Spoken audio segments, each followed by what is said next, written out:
하나님의 말씀 나누겠습니다. 요한계시록 1장 1절부터 3절까지 말씀 우리 함께 봉독하겠습니다. 예수 그리스도의 계시라.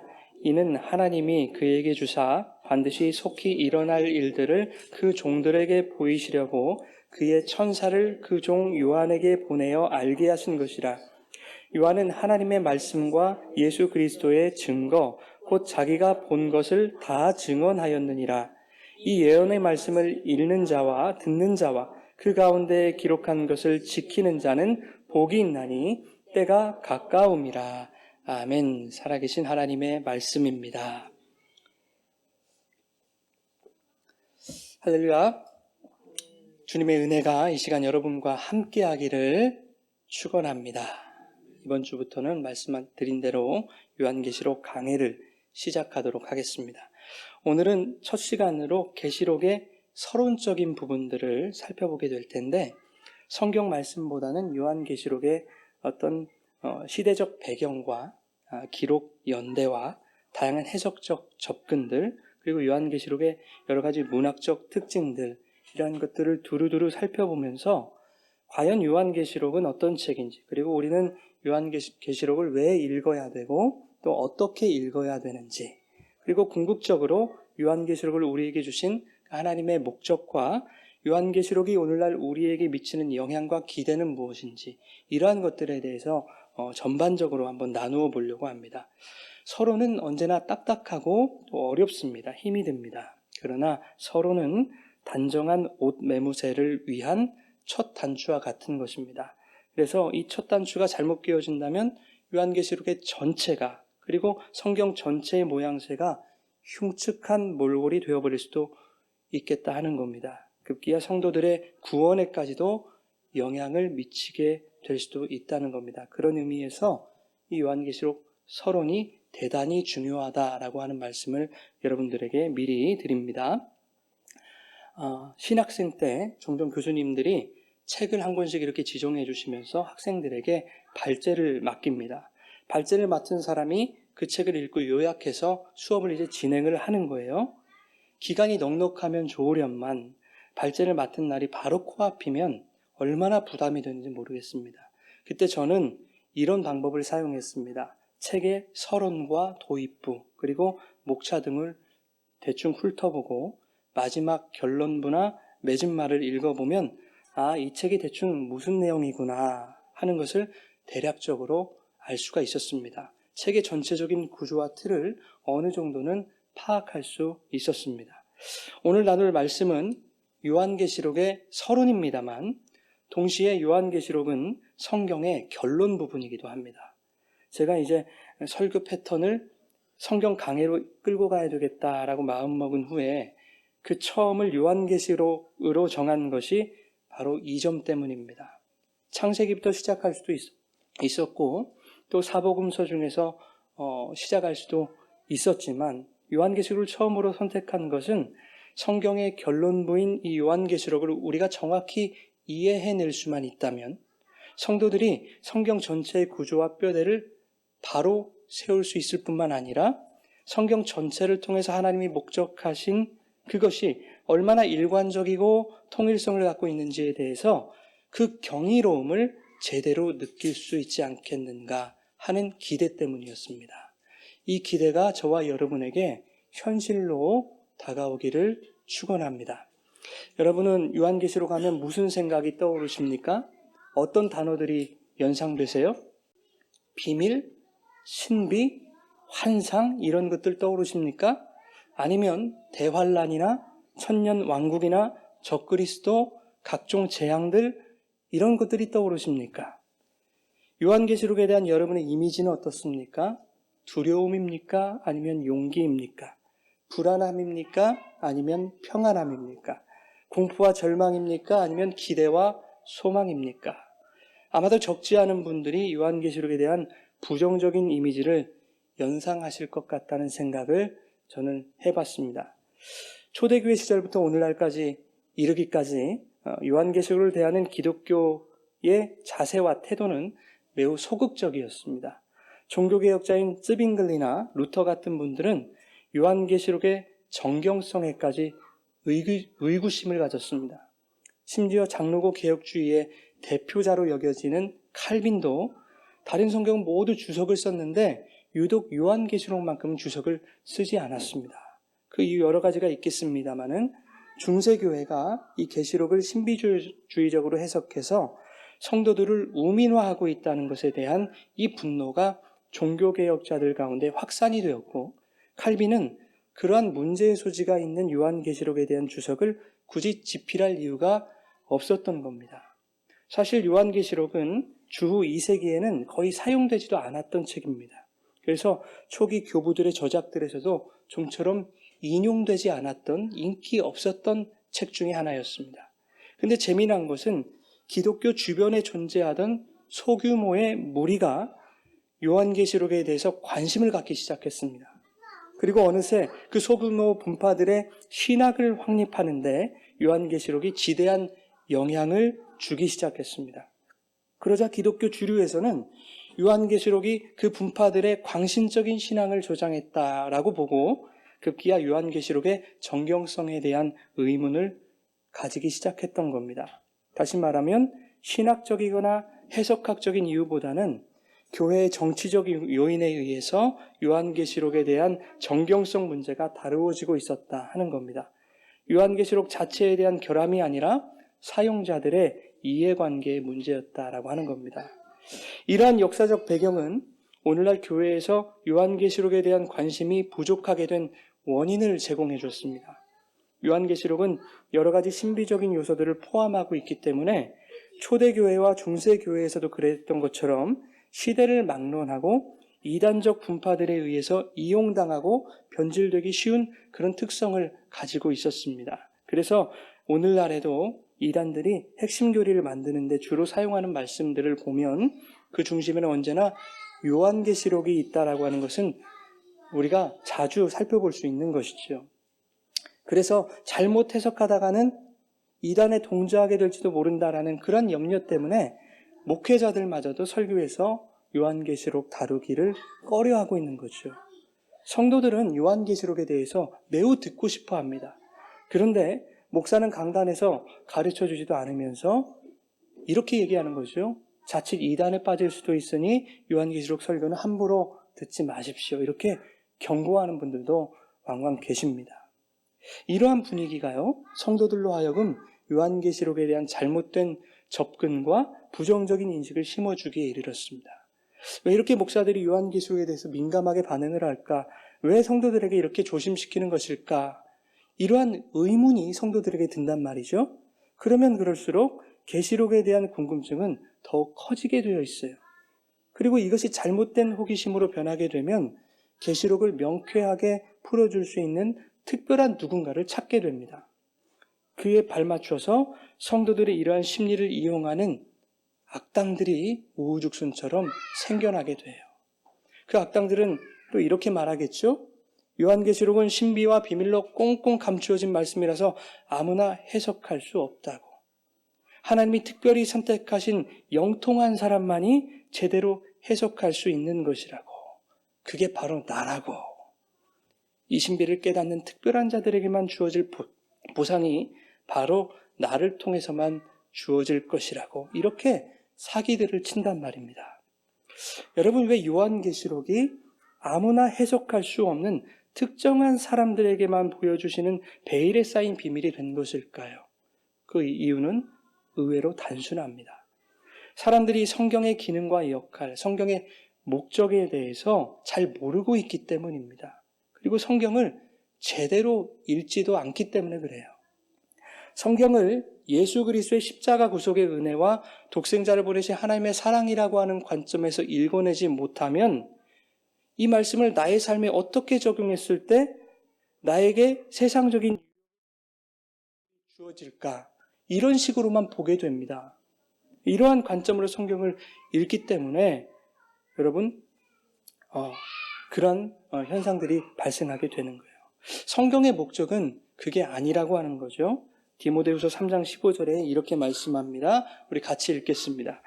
또 어려서부터 성경을 알았나니 성경은 능히 너로 하여금 그리스도 예수 안에 있는 믿음으로 말미암아 구원에 이르는 지혜가 있게 하느니라. 성경은 우리에게 구원 주시는 겁니다. 요한복음 20장 30절부터 31절 같이 읽겠습니다. 예수께서 제자들 앞에서 이 책에 기록되지 아니한 다른 표적도 많이 행하셨으나 오직 이것을 기록함은 너희로 예수께서 하나님의 아들 그리스도이심을 믿게 하려 하며 또 너희로 믿고 그 이름을 힘입어 생명을 얻게 하려 함이라. 여러분, 이것이 성경의 목적인 거예요. 예수를 믿고 생명 얻는 것, 구원 얻는 것. 그렇다면 요한계시록이 기록된 목적도 거기서 벗어나지 않는다고 하는 겁니다. 아들을 믿게 하려는 것, 믿고 생명을 얻게 하려는 것, 믿음으로 구원에 이르게 하려는 것, 이것과 다르지 않다라고 하는 것입니다.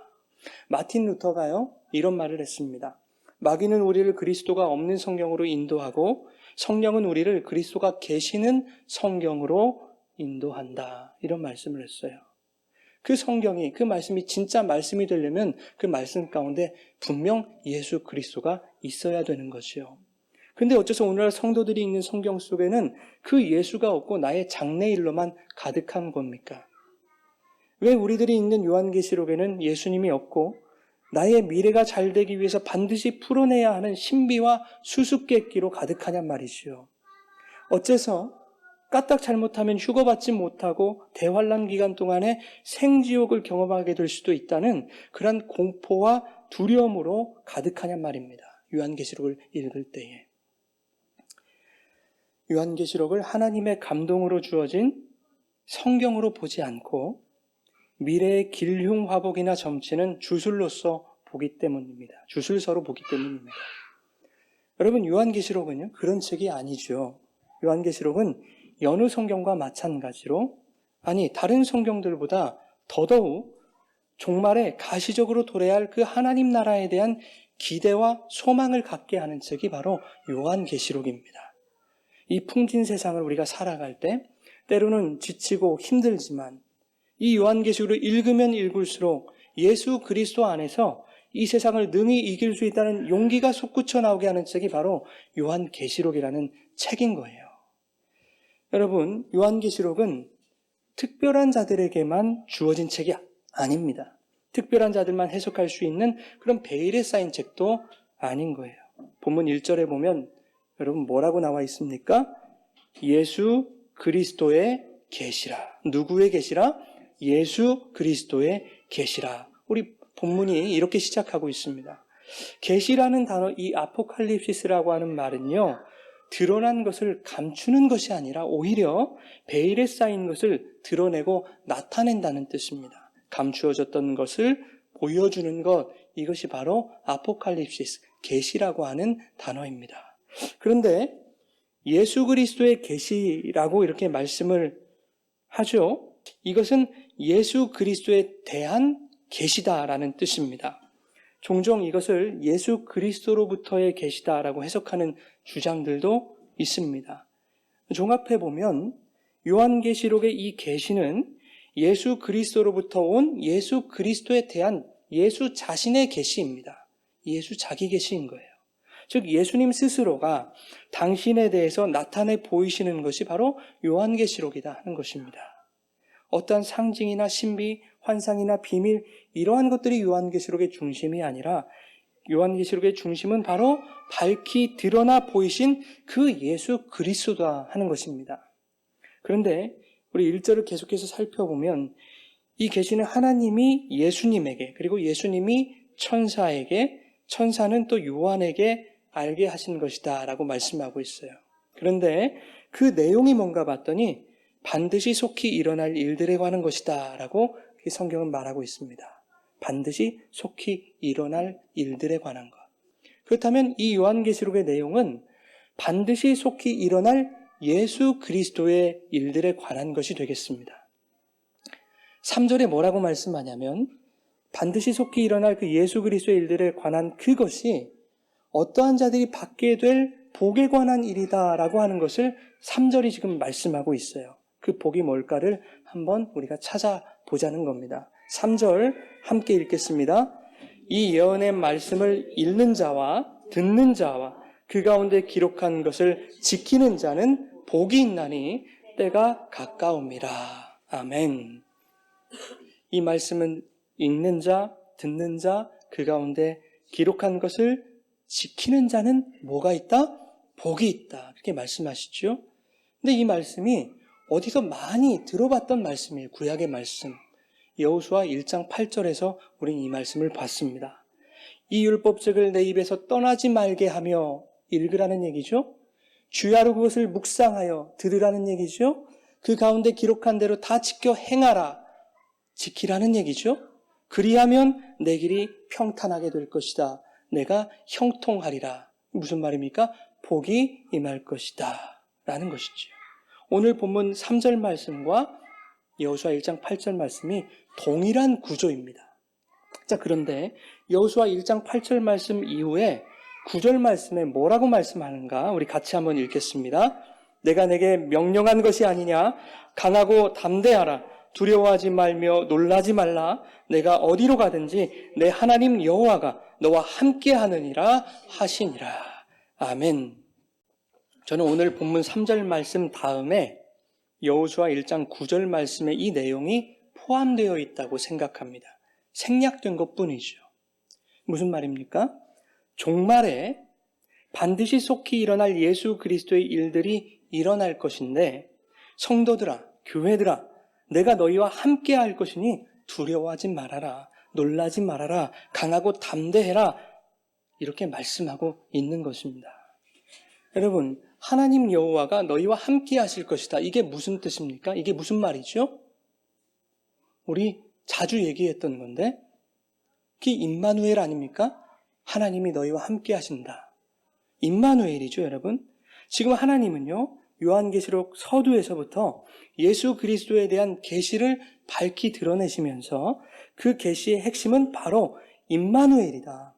하나님이 너희와 항상 함께 하실 것이다 라는 그것이 바로 핵심이다 라고 말씀하고 있는 거예요. 이것이 너희들에게 무엇이 될 것이다? 복이 될 것이다.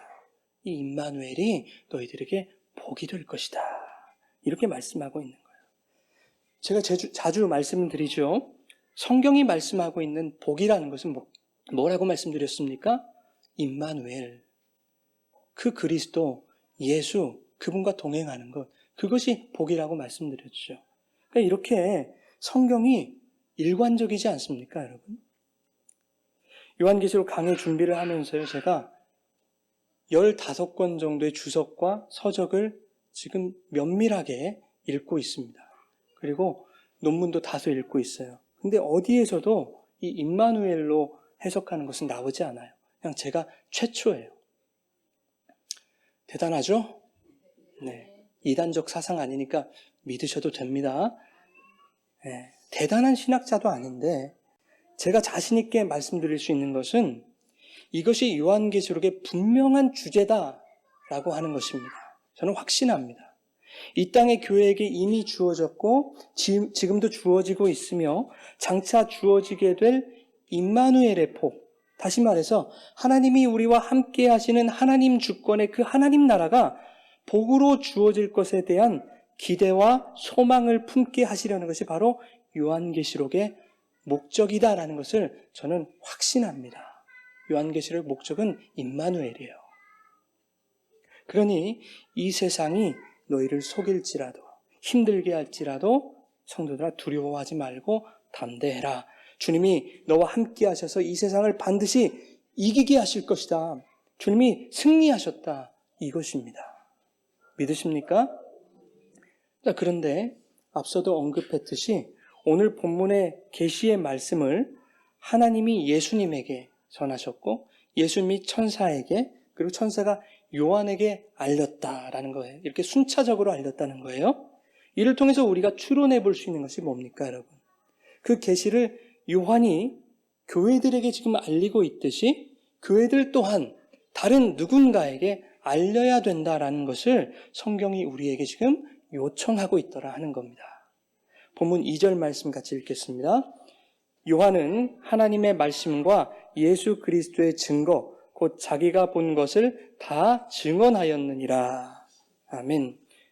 요한이 자기가 본 것을 다 증언했다고 이렇게 말씀하시면서 3절에서는 이것을 계시의 말씀이라고 하지 아니하고 예언의 말씀이다라고 이렇게 언급합니다. 왜 1절에서는 계시의 말씀이라고 하시고는 3절에는 예언의 말씀이라고 바꿔서 말씀하실까? 여러분, 예언이 뭐죠? 예언? 우리가 예언을 생각하면 앞의 일을 미리 말하는 것으로 그렇게 우리는 떠올립니다. 그런데 성경이 말하는 예언은 조금 다릅니다. 성경의 예언서들을 보게 되면 선지자들의 예언은 점괘를 보듯이 장래일들을 미리 알리는 것들이 아니었습니다. 단순히 미래의 일들만 알려주는 것들이 아니었어요.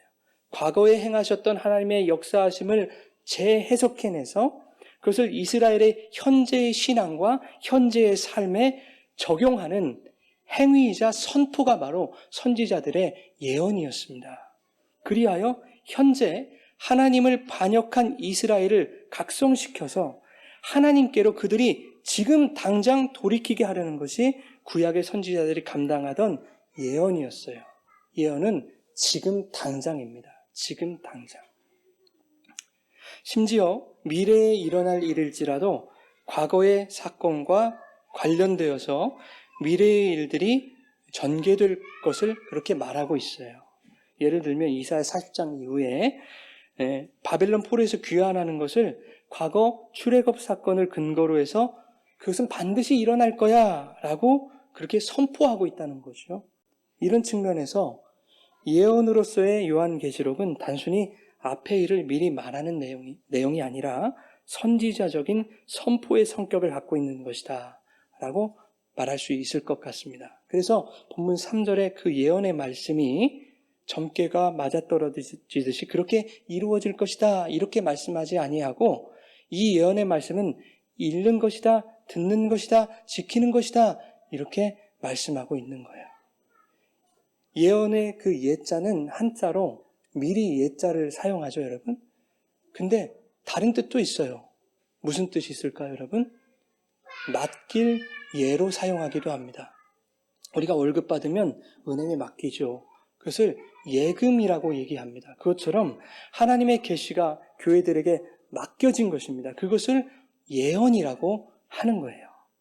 교회에게 맡겨진 그 계시의 말씀인 예언은 요한이 그랬던 것처럼 교회를 통해 증언돼야 한다라고 하는 것을 오늘 우리에게 말씀하고 있는 것입니다.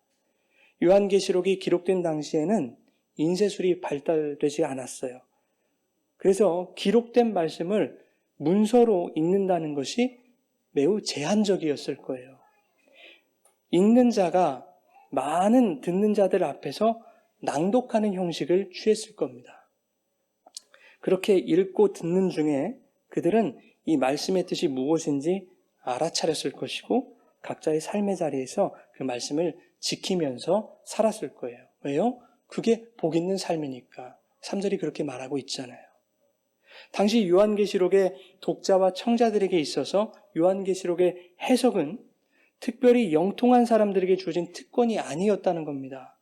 읽는 자나 듣는 자들이 읽고 듣는 동안에 쉽게 이해할 수 있는 쉬운 내용들이었을 것이다. 그들이 쉽게 이해할 수 있었던 이유는 그들이 처한 상황이나 정황들, 시대상에서 오는 어떤 공감대가 있었기 때문일 것이다. 그것은 강력한 로마 제국의 박해와 압제에 직면해 있다는 것이었습니다. 그 시대상을 보다 구체적으로 이해하기 위해서는 요한계시록의 기록 시기를 우리가 아는 것이 매우 중요합니다. 그 시기를 규정할 때 요한계시록의 해석적 방법들과 또 천년왕국이나 예수님 재림에 대한 다양한 주장들이 얽히고 설켜 있어서 여러분 조금 어렵기는 합니다만은 어려워도 여러분 잘 들어보십시오. 요한계시록의 기록 시기는 도미티안 황제의 치세 기간인 AD 95년경으로 보는 것이 주류의 입장입니다. 간혹 네로 황제 통치 말기인 AD 68년 이전으로 보는 견해들도 있는데 네로 황제의 박해가 로마라는 도시에 국한되어 있기 때문에 요한계시록에 그려진 세계적 박해와는 차이가 있다라는 겁니다. 1세기 당시 그리스도인들에 대한 박해는 어떠한 새로운 국면을 맞게 되는데요. 황제 숭배라는 문제가 대두되기 시작했습니다. 로마가 지중해 동부세계 패권을 차지했을 때 그들은 소아시아에 번영하는 많은 도시들이 황제를 숭배하게 함으로써 로마 제국에 충성을 하도록 그렇게 했습니다.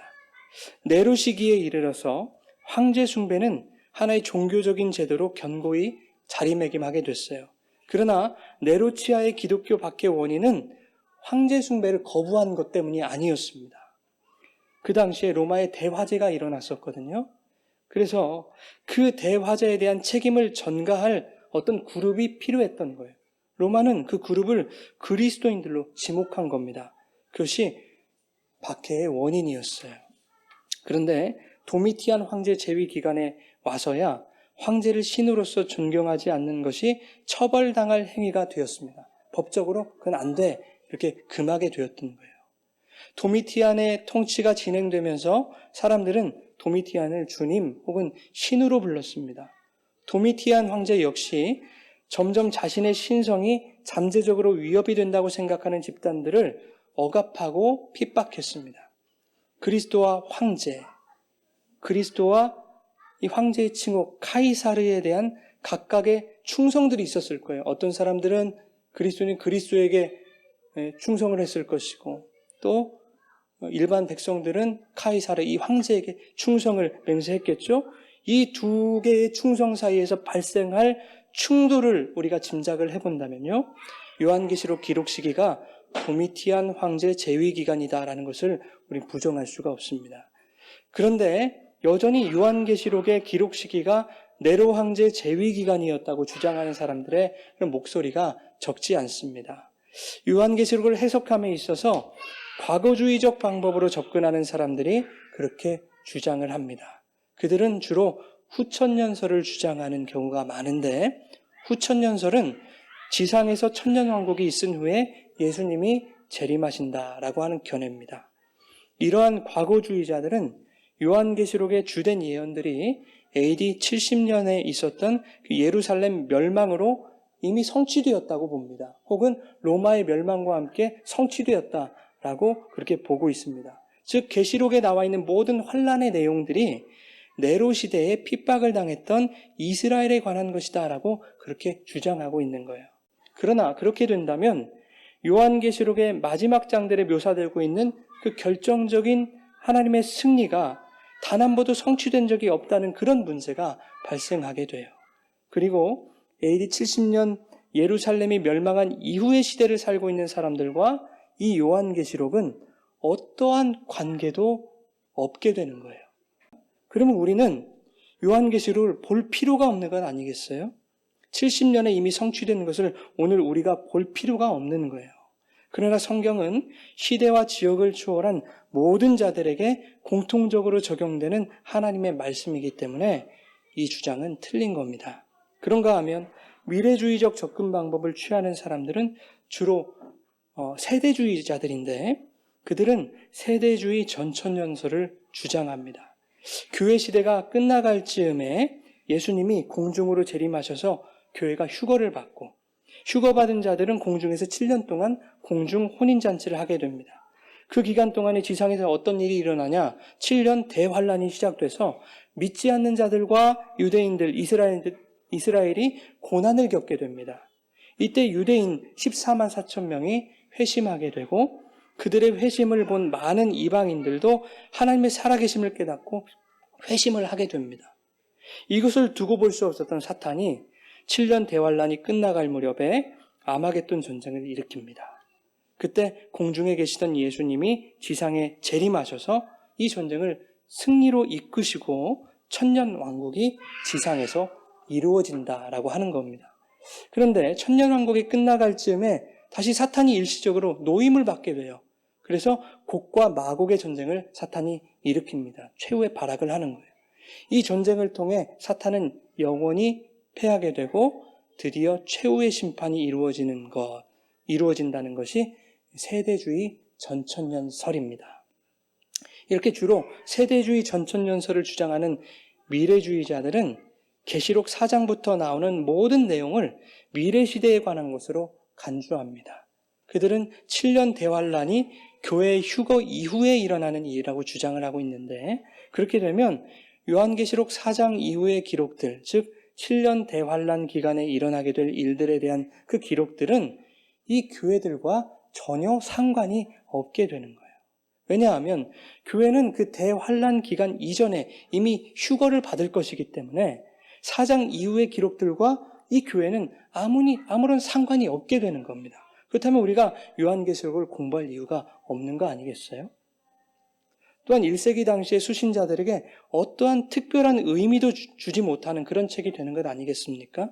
박해를 눈앞에 둔 1세기 그리스도인들에게 있어서 먼 미래의 어느 순간에 예수가 오셔서 심판하실 것이다 라고 하는 사실이 그들에게 무슨 위로가 되겠냐는 말입니다. 그래서 이 주장도 틀린 거예요. 우리는 상징주의적 관점으로 요한계시록을 해석할 필요가 있는 거예요. 모든 것이 다 상징이다라고 규정하는 것도 옳은 자세는 아닙니다만, 요한계시록은 각각의 상징들이 하나님이 역사를 통해 일하실 때 사용하시는 기본적인 원리들을 설명하고 있다고 그렇게 이해해야 되는 겁니다. 개혁주의 장로교가 추구하는 올바른 종말 사상이 있어요. 개혁주의 장로교가 추구하는 올바른 종말 사상. 그래서 우리는 무천년설이라 그래요. 무천년설. 그런데도 여전히 전천년설이네, 휴거네, 천년왕국이네, 7년 대환란이네, 이런 것들을 설교에서 말하는 사람들이 참 많습니다. 모르니까 그래요. 이런 주제들이 나올 때마다 제가 상세하게 설명을 해드릴 거예요. 지금 모르더라도 그냥 넘어가십시오. 자, 무천년주의가 왜 건강한 종말관인지에 대해서만 간략하게 이제 설명을 드리겠습니다. 무천년주의는 지상에서의 천년왕국은 없다라는 거예요. 천년왕국이라는 것은 천년이라는 시간을 두고 이 땅에서 이루어지는 그런 하나님의 통치가 아닌 겁니다. 천년이라는 시간과 왕국이라는 공간의 개념은 이 세상의 시간과 공간의 개념으로는 설명할 수 없는 초월적인 하나님의 통치 그 자체를 말하는 거예요. 하나님의 완전하신 통치가 이루어지는 어떤 기간도 아니고 장소도 아닌 통치 그 자체를 말하는 것이 천년왕국입니다. 그런데 하나님의 통치는 하나님의 영원 안에 이미 완성되어 있어요. 그 영원하신 하나님의 통치를 우리가 뭐라고 얘기하냐면 하나님 나라라고 해요. 우리가 그 하나님 나라 바실레이아는 어떤 공간이나 어떤 장소가 아니라고 했죠. 하나님의 주권, 통치, 다스림이라고 했잖아요.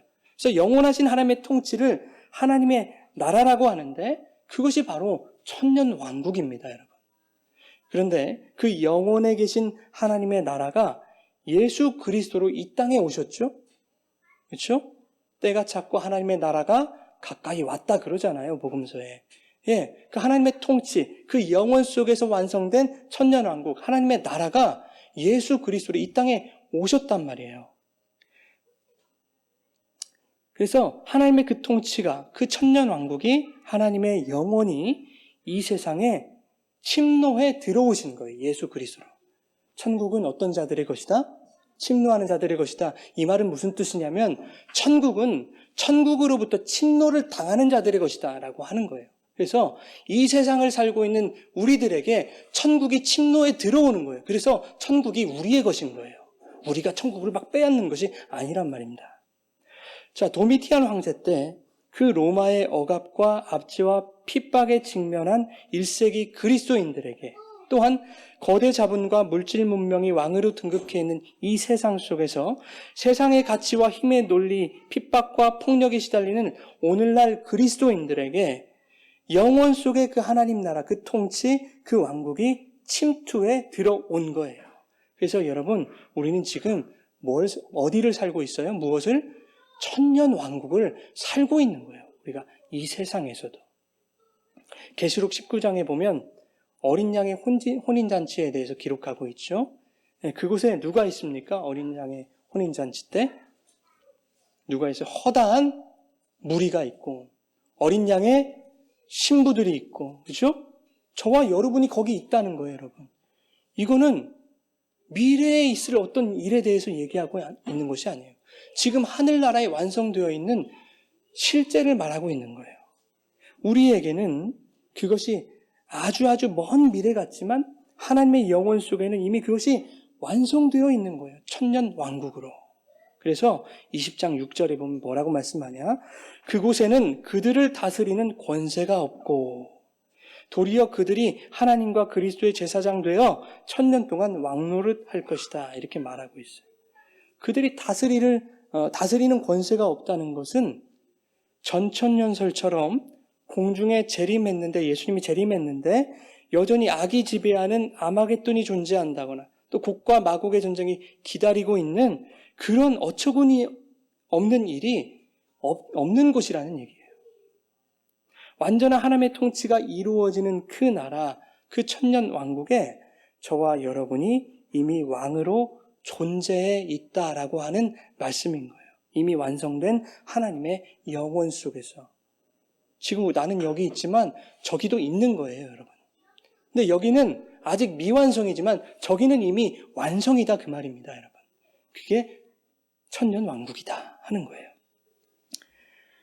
여러분 휴거 이런 얘기들 많이 들어보셨죠? 이런 것도요 소설이나 영화가 만들어낸 거예요. 성경에는요 휴거라는 단어가 없어요. 휴거, 이 랩처라고 하는 말은요 환희, 황홀경 이런 뜻입니다. 1970년대 말에 어니스트 앵글리라고 하는 작가가요 소설을 하나 썼어요. 휴거라고 하는 책을 썼어요. 그 책을 한국에서 누가 가져와서 번역을 했는가 하면 92년도에 세상을 떠들썩하게 만들었던 다가올 미래를 대비하라 다미선교회 이장님 씨가 그를 해석을 했다고요. 번역을 했다고요. 그래서 그 휴거 사상을 그 당시 대한민국 교회에서 그대로 받아들였다고요. 우리나라 기독교 초기에 선교사들에 의해서 세대주의 종말관이 이렇게 들어오긴 했어요. 그런데 그것과 맞물려서 이것이 기독교 정통교리처럼 오늘날까지 자리 잡게 되었다 하는 겁니다. 그래서 여러분도 지금까지 휴거 받아야 돼 이렇게 생각하시는 분들 계시죠? 그렇게 많은 목사님 또 말씀하시죠? 그게 다 여기서 나온 거예요. 잘못된 것이라는 거죠.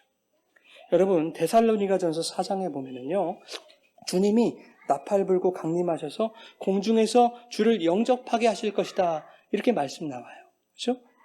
이것은 공중재림 휴거 이런 거를 말하는 것이 아니라 마지막 심판날에 일어날 일에 대해서 말씀하고 있는 거예요.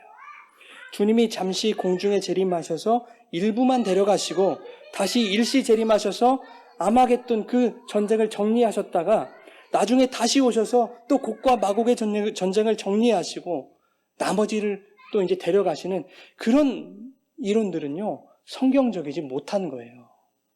제가 중학교 때 휴거라는 영화를 보고 얼마나 무서웠는지 몰라요. 자고 일어났는데 사람들이 다 사라져버리는 거예요. 그리고 지옥 같은 세상에서 끔찍한 고난을 7년 동안이나 겪어야 돼요. 팔팔 끓는 물로 고문을 하고요. 예리한 쇠꼬챙이로 온몸을 뚫는 그런 고문을 당하는 그런 고난을 겪어야 한다고 여러분 생각을 해보십시오. 그 어린 나이에 얼마나 두려웠겠습니까? 그래서 정말 매일 저녁 저 이렇게 기도했어요. 하나님 정말로 부디 제발 우리 가족과 저 오늘 밤에 휴거 되게 해주세요. 이렇게 기도하고 잤다고요. 중학교 때. 도대체 이게 뭐냐고요, 여러분. 이게 뭡니까 진짜. 이 기독교가 평안과 기쁨, 기대와 소망을 주는 종교가 아니라 불안과 공포를 조장하는 그런 종교가 돼버린 거 아니에요? 그 후로 수십 년이 흘렀지만 여전히 그러한 종말관을 가진 사람들이 부지기수입니다. 목사들도 잘 몰라요. 여러분, 예수님의 십자가 사건부터 재림 전까지를 무슨 시대라고 말합니까? 교회 시대라고 얘기해요. 예수님 십자가 사건부터 예수님 재림 전까지의 시대를, 그 기간을 교회 시대 그래요. 그러니까 1세기 그들이 살았던 시대도 교회 시대고 우리가 살고 있는 이 시대도 똑같은 교회 시대인 거예요. 그런데 개혁주의 신학이 정의하는 종말이 언제인지 아십니까? 그 기간이? 개혁주의 신학이 정의하는 종말의 기간이 언제인 줄 아세요? 정확히 이 교회 시대를 종말의 때다 이렇게 말하고 있는 거예요. 종말은 로마의 핍박을 받았던 1세기 그리스도인들이 겪었던 그 고난의 시절에 국한되지 않습니다. 그렇다고 해서 먼 미래의 어느 날도 아닌 거예요. 예수님의 십자가 사건 이후로 예수님이 다시 오셔서 심판하실 때까지 그 기간을 종말의 때다, 교회 시대다, 이렇게 말하고 있는 거예요. 우리는 하나님의 영원 안에 이미 완성된 천년 왕국을 살아가고 있는 것이면서 동시에 이 땅에서는 종말의 기간을 살아가고 있는 것이다 하는 얘기입니다. 이 종말의 기간, 이 교회 시대를 성경이 뭐라고 말하고 있냐면 대환란 기간이다, 이렇게 얘기하고 있는 거예요. 여러분이 대환란 기간을 지금 살아가고 계시는 거라고요. 7년 대환란이라는 말은요, 성경에 있지도 않아요. 그 7년이 어떻게 왔는지는 나중에 이제 제가 또 따로 설명을 드릴 거예요. 여러분, 그럼 한번 생각해 보십시오. 하나님이 얼마나 너그럽고 관대한 분이신지 여러분 생각을 해 보십시오. 성경이 말하고 있는 그 대환란의 기간이 우리가 살고 있는 이 세상 역사의 시간이라면 여러분, 이 대환란의 시기와 충분히 우리가 맞서 싸워볼 만 하지 않습니까? 대환란이 이 정도라면 한번 붙어볼 만 하지 않아요? 막 쇠꼬챙이로 몸을 뚫고 펄펄 끓는 기름으로 고문하고 이런 게 아니더란 말입니다. 여러분이 지금 대환란 기간을 살아가고 있다는 겁니다. 해볼 만 하지 않아요? 하나님 이렇게 관대하고 너그러우신 분 아닙니까? 말씀 마무리하겠습니다. 요한계시록은 우리에게 신비나 두려움, 장래의 일에 대한 어떤 힌트를 제공하는 것을 목적하지 않습니다. 영혼 속에 이미 완성된 하나님 나라에서처럼 이 땅의 교회 시대에도, 이 종말의 시대에도, 이 대환란의 시대에도 하나님께서 우리와 함께 계실 것이고 성도들과 임마누엘 하실 것을 말씀하고 있는 책이 바로 요한계시록이다 하는 겁니다. 대환란의 기간에도 예수님은 반드시 악한 세력에게 승리하실 것이고 내가 너희와 함께함으로 교회를 그리고 성도를 반드시 이기는 자들로 만들어내시겠다라고 하는 그 하나님 나라의 완성, 그 구원에 대한 하나님의 의지를 담아낸 것이 바로 요한계시록이라고 하는 책이다 하는 것입니다. 내가 너희와 함께할 거야. 그러니 이 세상 역사가 교회를 핍박하고 조롱한다 할지라도 너희를 겁내지 말거라. 강하고 담대하거라. 내가 세상을 이기었다. 교회는 반드시 승리한다. 그때가 가까웠다. 그러니 교회야 조금만 더 힘을 내거라. 그때까지 화이팅. 이것이 바로 요한계시록이다 하는 얘기입니다. 어떠세요 여러분? 요한계시록 힘이 나십니까? 용기가 생기세요? 기대와 소망이 여러분 가운데 찾아오십니까? 그렇다면 우리는 요한계시록을 제대로 이해하게 되는 거예요. 요한계시록 이제 1년 이상 강의하게 될 텐데 이 기간 동안에 여러분이 요한계시록을 반복해서 묵상하셔야 됩니다.